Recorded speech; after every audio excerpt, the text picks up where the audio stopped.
Hi everyone, for tonight's Nightcap and review, I'm having water, and tonight I'll be discussing Parable of the Talents by Octavia Butler. I did get this through my library, and of course I'm giving my honest opinion. These are the highlights and the content warnings. There are no content warnings listed in the book. I got these off of Storygraph. Make sure to check them out as they have a more extensive list than what I provided. This book can get intense, so make sure you're comfortable with what you're reading. But I did give this book 5 stars, so what's it about? So this book continues the story of Lauren in 20s, 30s California, where socially and economically the country is collapsing. She and like-minded followers have built Acorn, a community that is slowly growing as it takes in new members and is built around her Earthseed movement as they prepare to survive the times coming their way so that hopefully one day they can colonize the stars. However, as the country deteriorates, it responds by electing President Jared with his America First and Make America Great rhetoric, along with his American Christian Church, are giving rise to fanatics and Jared crusaders who are going after anyone they deem to be criminals or heretics and are either burning them alive or enslaving them until they have properly served their time or have been properly converted.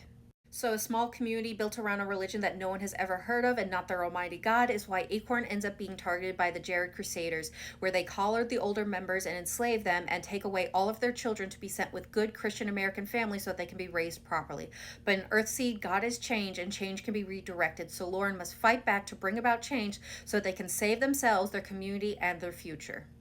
So what are my thoughts? Again, I'm giving this 5 stars. And honestly, I didn't think this book would be able to top the first one in terms of what it made me feel, but so many times I had to put it down just to absorb what I was reading and to give my stomach a chance to settle. It's a highly impactful book that I really recommend. This book, just like the first, really reminded me of how much of history just rinse, recycle, and repeats and just comes back in different font or different packaging.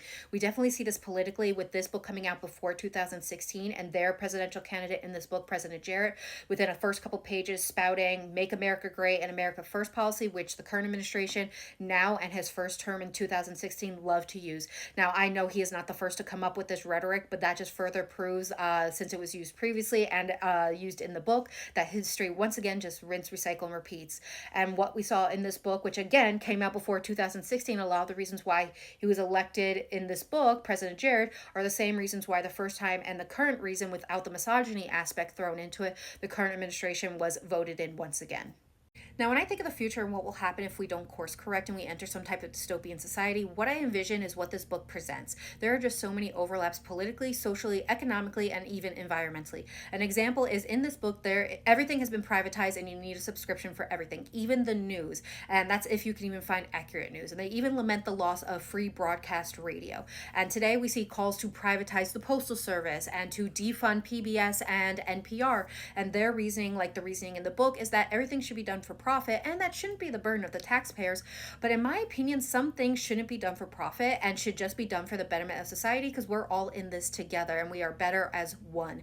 But something that happened in this book that gives me hope for the future is that the President Jared's administration in this book is not successful. They are able to walk away bruised, but they're able to walk away and course correct because of what went on. And I am hoping that we are able to survive this administration, walk away and bruised, but able to fix what went on because we are going to see what happened and course correct accordingly.